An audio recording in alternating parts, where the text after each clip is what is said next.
Comrades, this is not my first time speaking at the party conference, but it's the first time that I am speaking here to you as your Prime Minister.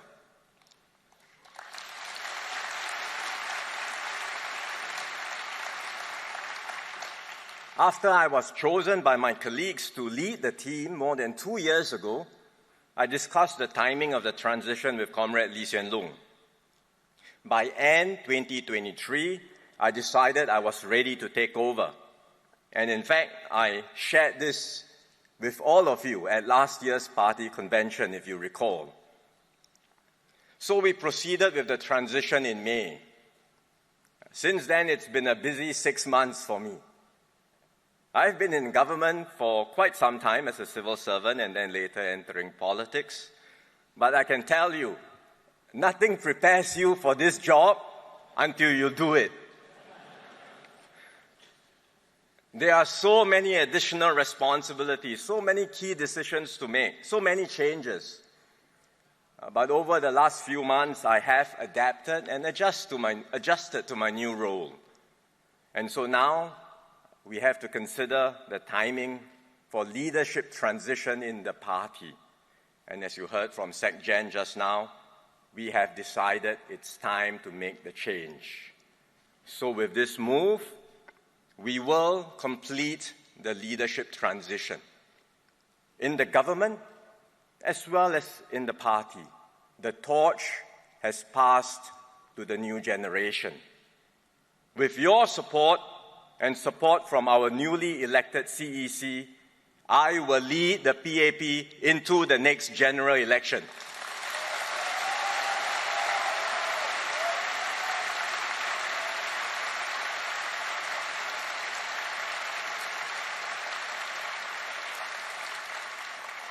My hair is not white yet, but I can assure you the stress grows every day. Still, I embrace the challenges. I recognize the weight of my responsibilities and I value the trust that you place in me. I pledge to serve with humility. I will devote every ounce of my strength to the party, to the government, and to Singapore.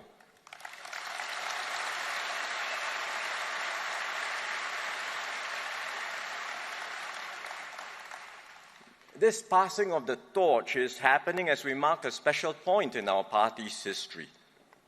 It was 70 years ago on 21st November 1954 when Mr. Lee Kuan Yew and his comrades founded the People's Action Party. 70 years is a long time. Many cadres in this room, including me, were not born when the PAP was founded. But we all know what the PAP has done. And there is so much we can be proud of. When Singapore became independent in August 1965, there was no other party besides the PAP to make something of this little island. So if we are asked, what has the PAP achieved in the last 70 years? Our answer is simple. It is Singapore.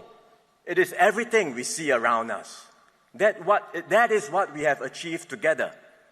Successive generations of the PAP, our Pioneer and Merdeka generations, our Majula and younger cohorts, all of us, we did this together with our fellow citizens. I am grateful to all our activists and cadres for all that you do. We recognized a number of you last night at our party awards. Comrade Basu and so many others who are our award recipients, I say to all of you, congratulations and well done.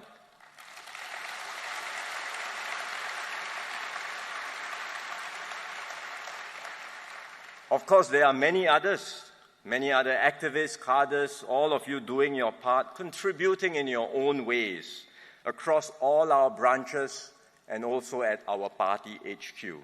So to all of you, our party activists, our cadres, I would like to say today a very big thank you for all your contributions and hard work.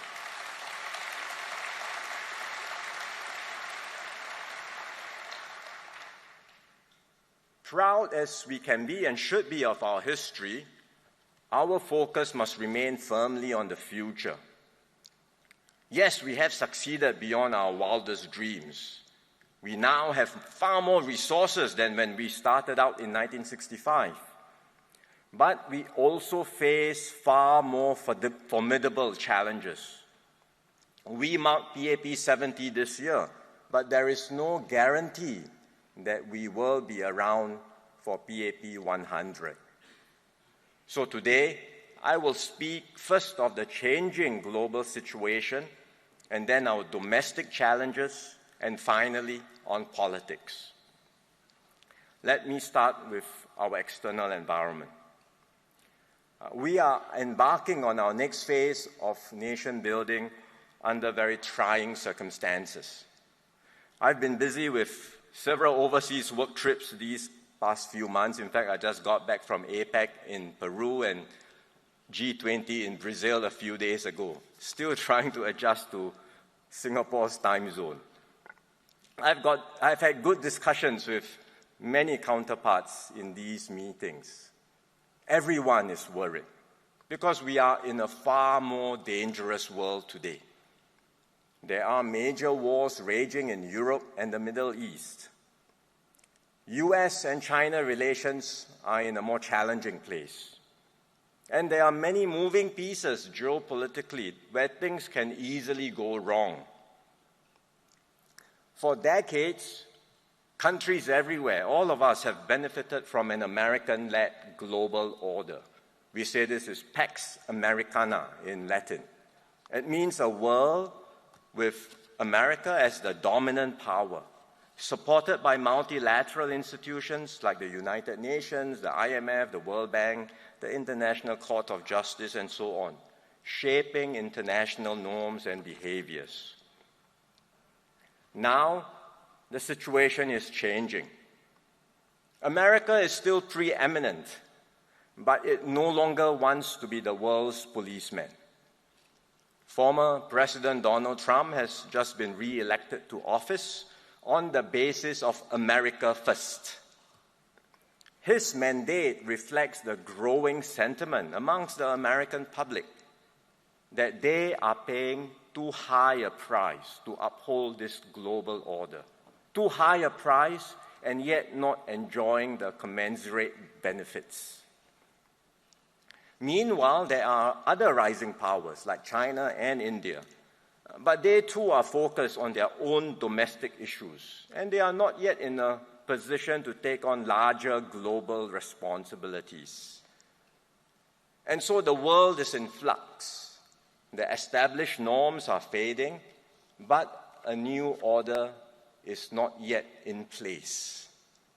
And amidst this vacuum of global leadership, we can expect more conflict and instability in the world because state and non-state actors will be emboldened to test boundaries, often with little or no consequence. We already see this in Ukraine, where there has been an egregious breach of the United Nations Charter and territorial sovereignty, and also in the Middle East, where there has been a horrendous terrorist attack followed by a cataclysmic humanitarian tragedy. Ideally, the major powers of this world should come together, coordinate their positions, and work together for the larger good. Stop the conflicts, stop the wars, tackle shared challenges like climate change and nuclear proliferation. Otherwise, we can't look forward to a shared future. Unfortunately, there is deep suspicion and mistrust between America and China. Each regards the other as a strategic threat, and both are taking steps to enlarge their spheres of influence and to strengthen their own positions. So it will get harder to find common ground. We don't like to see the world moving in this direction, but these are the realities of the world we live in today. And the dynamics will be with us for some time. We're not talking about 1 or 2 years and then things will improve. I think we will have to grapple with this perhaps for the next decade or beyond. It means we will find it more difficult to make a living and keep ourselves safe. Other countries may test our limits, and we must be ready to stand firm and defend our interests.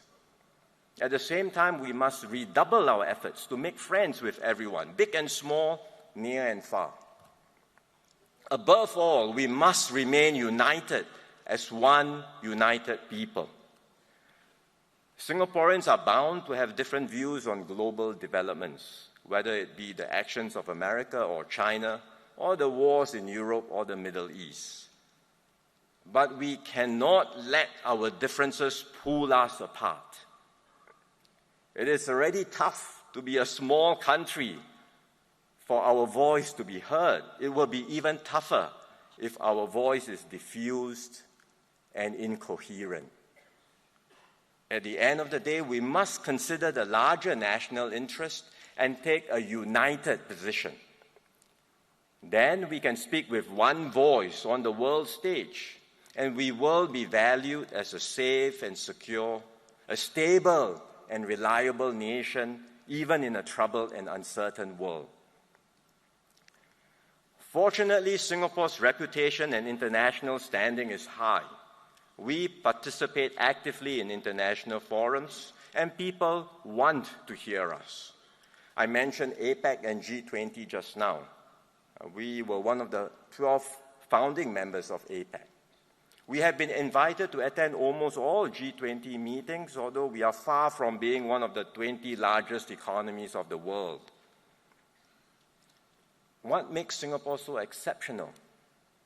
It's because when we speak, others know that it is a Singaporean point of view, coherently articulated by the government and supported by Singaporeans. They know we mean business and we do not waver.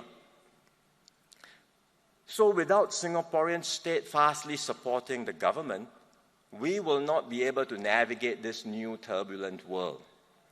We will not be able to withstand hostile foreign influence operations that have divided and undermined other societies. That's why I do not take the trust and support of Singaporeans lightly. My team and I will work hard to earn your trust and to be a steadfast voice for Singapore and Singaporeans on the world stage. Next, let me turn to our domestic issues and challenges.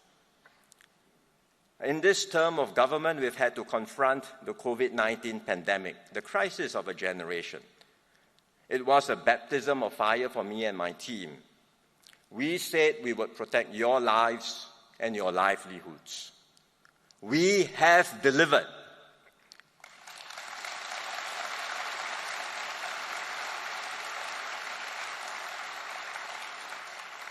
And working together, we have not only overcome COVID-19, but we have also emerged stronger as one people, together. Now, we are tackling the next challenge of our generation, to renew our social compact, to refresh our Singapore dream, and to give every Singaporean the assurance and hope that tomorrow will be better than today. From the very beginning, this has been the PAP's mission. We have stood for a fair and just society for all. We believe that every Singaporean, regardless of race, language, or religion, deserves a fair shot in life.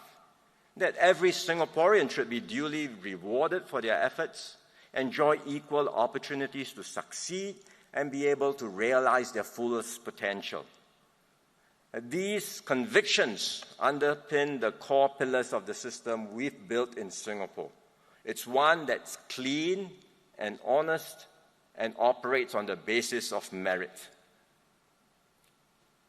Our system works also because of the strong tripartite partnership we've forged over the decades. And it's a partnership underpinned by the symbiotic ties between the PAP and the NTUC. Many of our brothers and sisters from the labour movement are here. Thank you all for your strong support.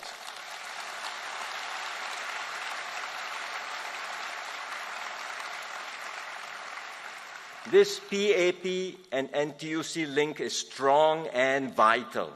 We share your conviction that every worker matters, and we will continue to advance the well-being of all workers in Singapore.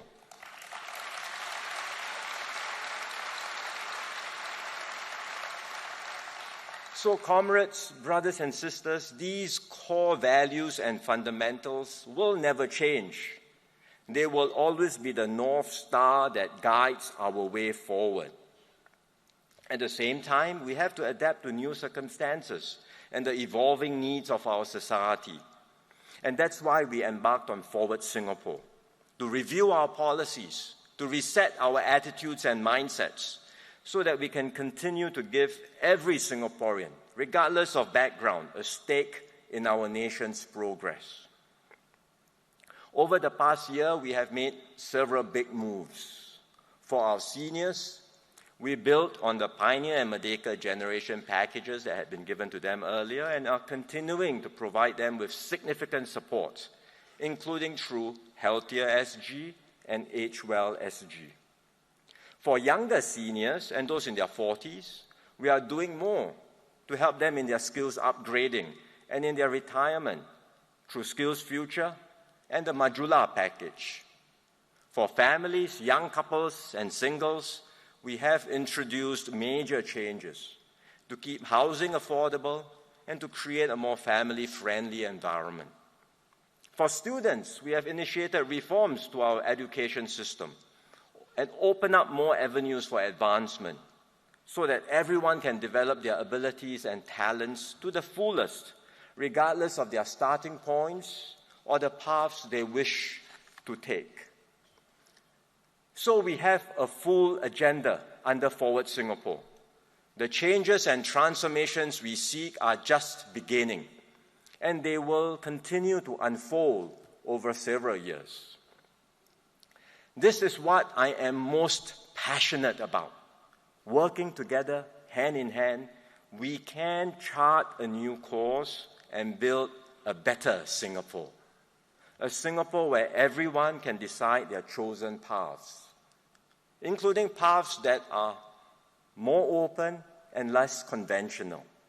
A Singapore where anyone, regardless of their background, including a kid from the HDB heartlands and a neighborhood school, can succeed and achieve their goals. Because here in Singapore, we are all equal. Everyone stands a fair shot at success. So long as we work hard and aim high, we can turn possibilities into achievements and dreams into reality. That's the Singapore I want to build with all of you.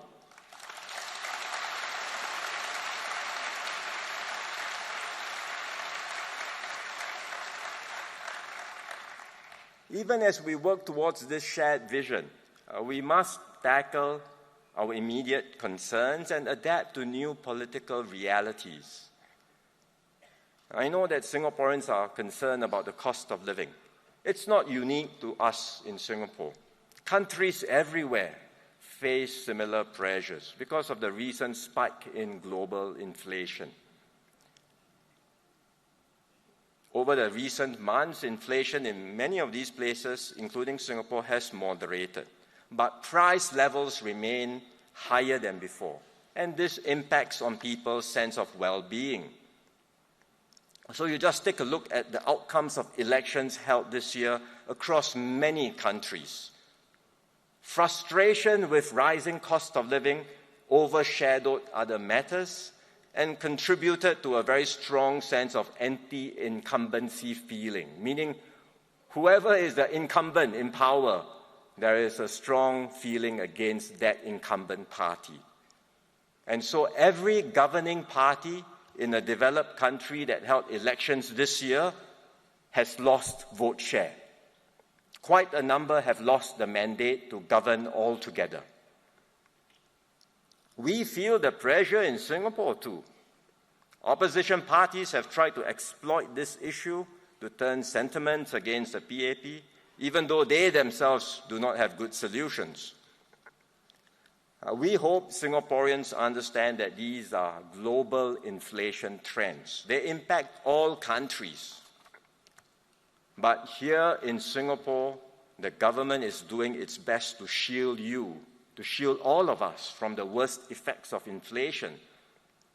We've rolled out major packages over the last few years to support Singaporeans, and there is more help on the way. Next month, in December, there will be some measures from the assurance package, and in January, another tranche of CDC vouchers coming up.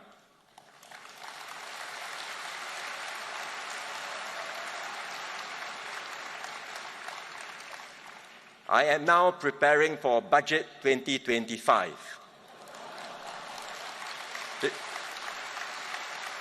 Because I'm still the finance minister, remember. I will see how we can continue to provide additional support in the budget.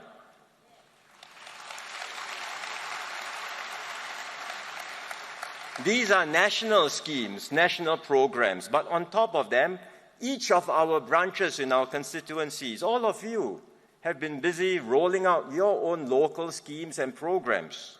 So as a government and as a party, we are doing all that we can. And we can truly say that, hand on heart, we are doing all that we can to help Singaporeans cope with higher cost of living. But more fundamentally, the political challenge we face in Singapore is rather unique. Very few political parties have been in government for as long as we have. I did a quick check on the internet. The longest running governing party in the world so far has been Mexico's Institutional Revolutionary Party. They led Mexico for 71 years, from 1929 to 2000. What about the PAP? We are not far behind.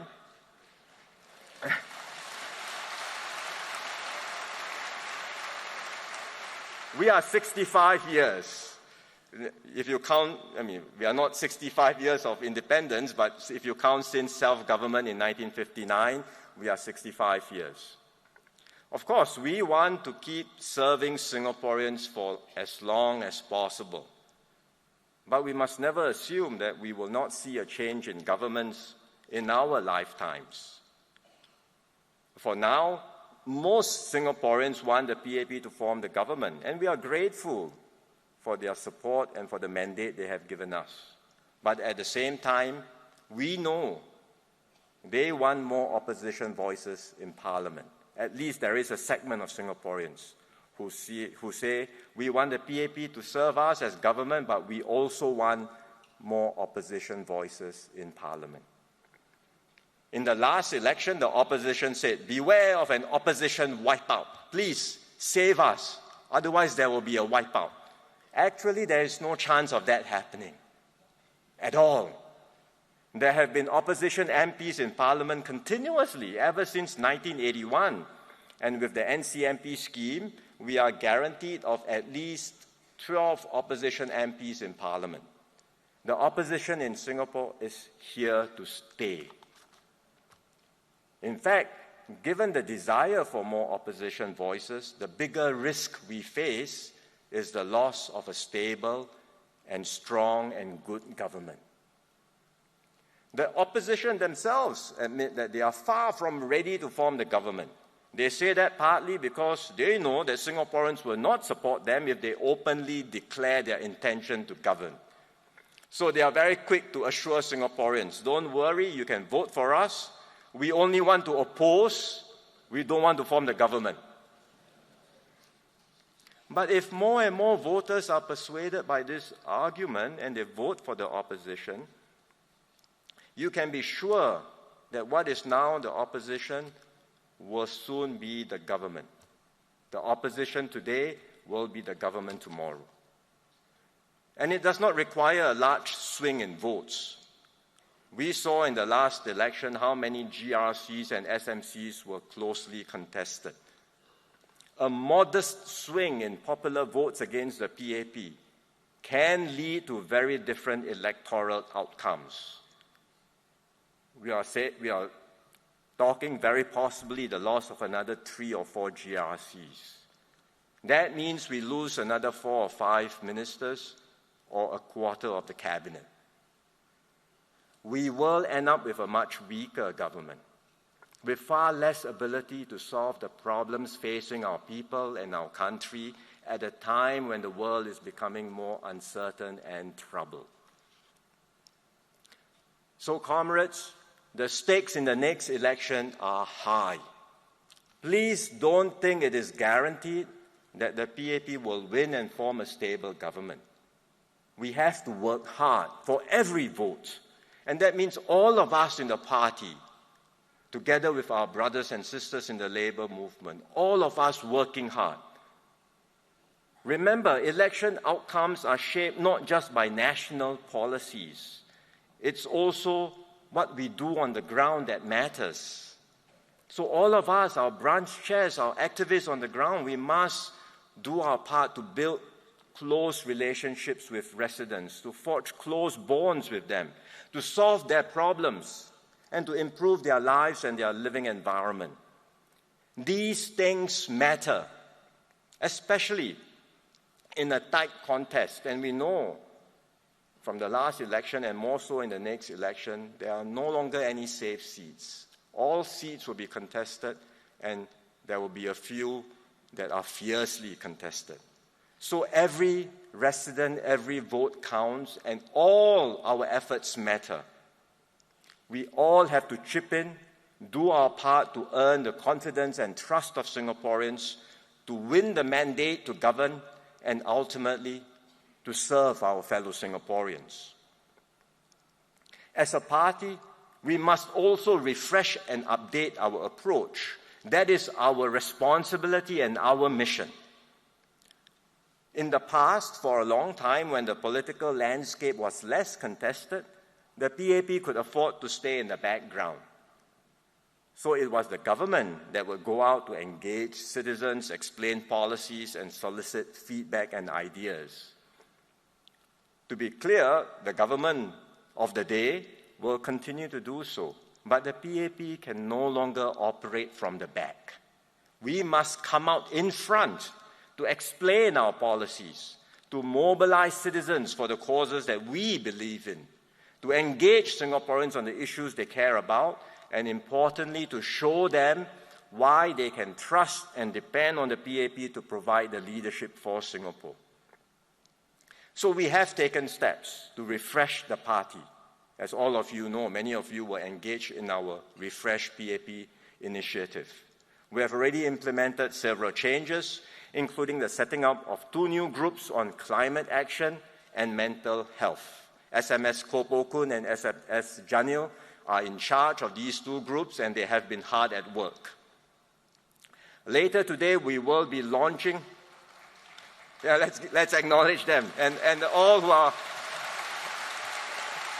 working hard on these 2 initiatives. Later today, we will be launching a new PAP app. It's already available. I think some of you have seen a preview of the app. It will be a new way in which we can engage our members and also widen our network, get in touch with one another, inform people of events and initiatives that are taking place, and widen our network. SMS Lo Yen Ling and her team have been hard at work on the app over the past year. So thank you very much. We are finally ready to launch it. So as a party, we will welcome a greater diversity of people with different backgrounds, views, and ideas to join us as our activists, our friends, and even as potential candidates. We invite all Singaporeans to work with us and shape our shared future together. Some of you may ask, how long can we go on for? We are 65 years. Mexico has a record of 71 years. How long can we continue as the ruling party? Really, no one can tell. Mr. Lee Kuan Yew himself once said, there may come a day in Singapore when the public decides to try the other side and choose another party to govern the nation. In the end, Singaporeans will decide. That's how our system of democracy works. Singaporeans will decide. So there is no certainty. No arrangement can be guaranteed to last forever. But I give you my word, whatever lies ahead, I will do everything I can under my watch to win the support and trust of Singaporeans.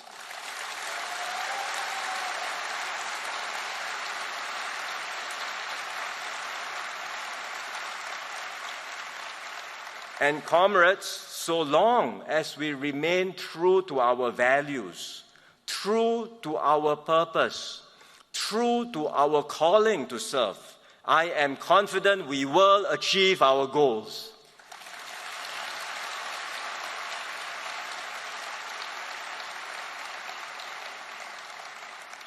But I cannot do all this alone. I need your support.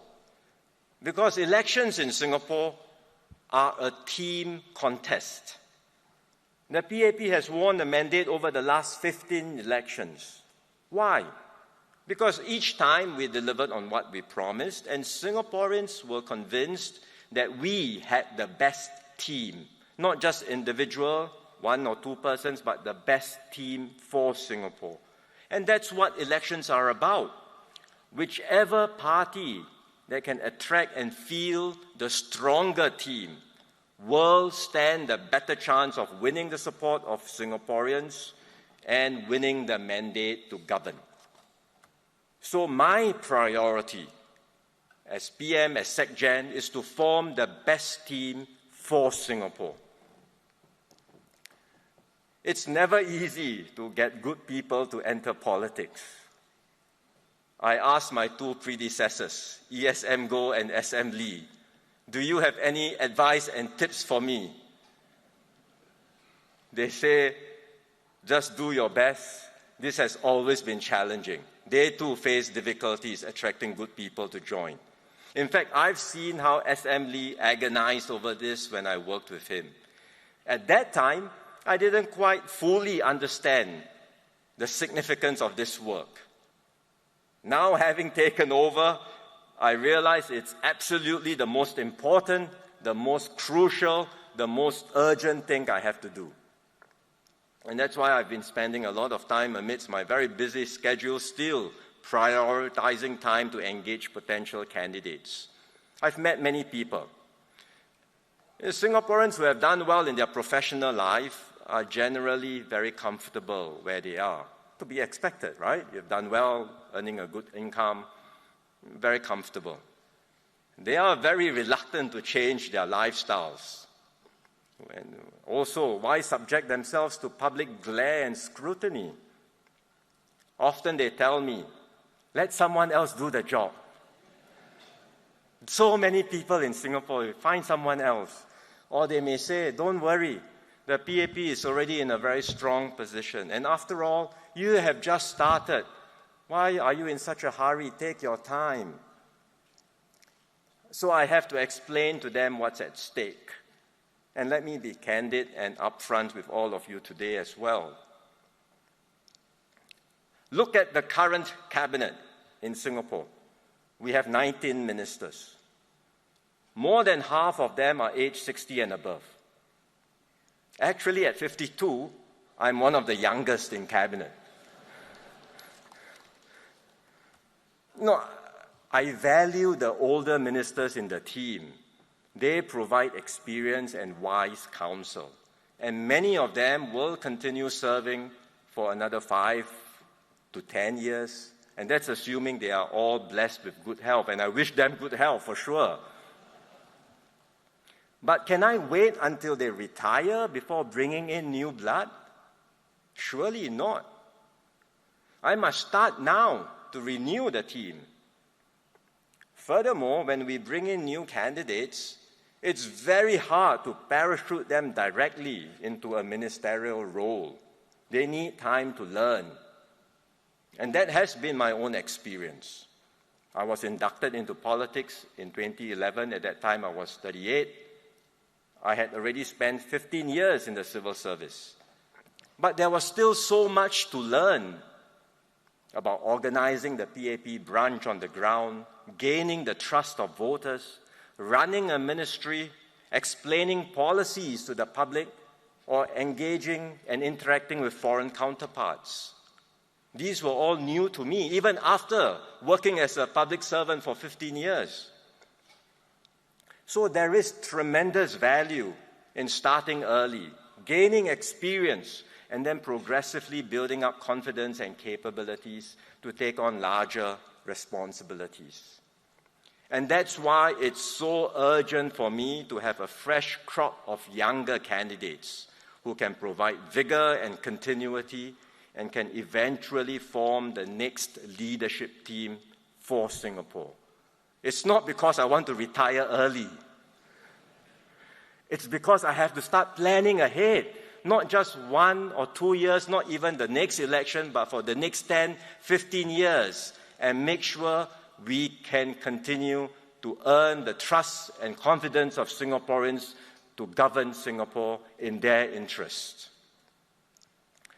So, comrades, while it is a challenge to recruit potential office holders, I am not giving up. I am persisting, I am persevering, and I am doing my best. I have made some progress. That's a good news. But I still hope to be able to persuade a few more to join our PAP team. And I look forward to presenting the candidates as our election campaign approaches. When we field them, please support all of them and help me to spread the word and persuade our fellow citizens to support them too, because we cannot leave this to chance. It's the most important thing we have to do as a party. Our future and our nation's future depend critically on our ability to find good people to serve in politics. So please support me in this endeavor, and please support our new candidates when we field them in the election campaign.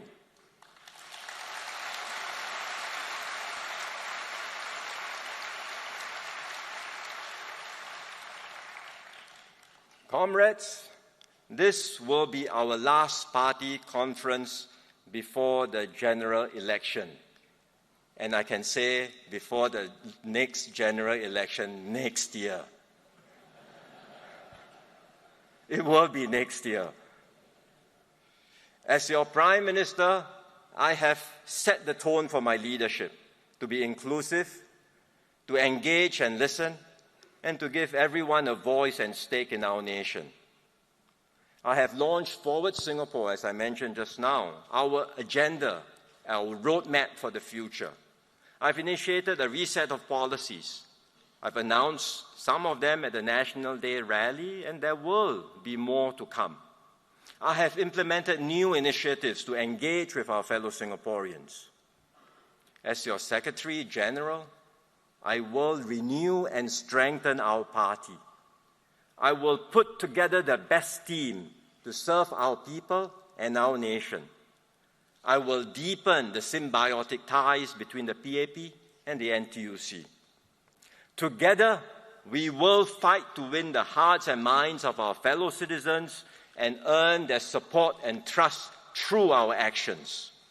For we are the People's Action Party.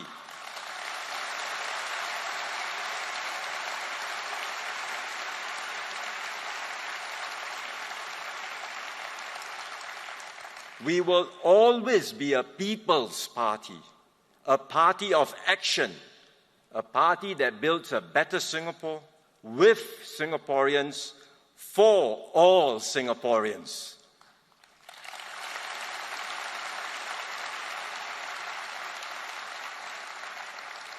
So to all Singaporeans, I say, even as we seek your support, the PAP will always be your biggest supporter.